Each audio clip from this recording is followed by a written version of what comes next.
Here's a quick and easy protein oatmeal for a bulking breakfast. Go ahead and pour 1 cup of milk into a shaker bottle. Follow that by whatever protein you want. Go ahead and give it a shake. Next, grab a bowl, pour 1 cup of oatmeal into it. Then go ahead and pour that mix onto the oatmeal.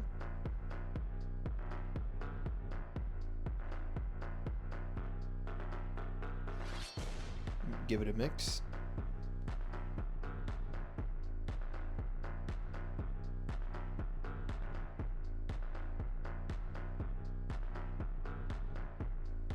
Pop it in the microwave for 2 minutes. And there you go. Follow for more bulky and cutting recipes.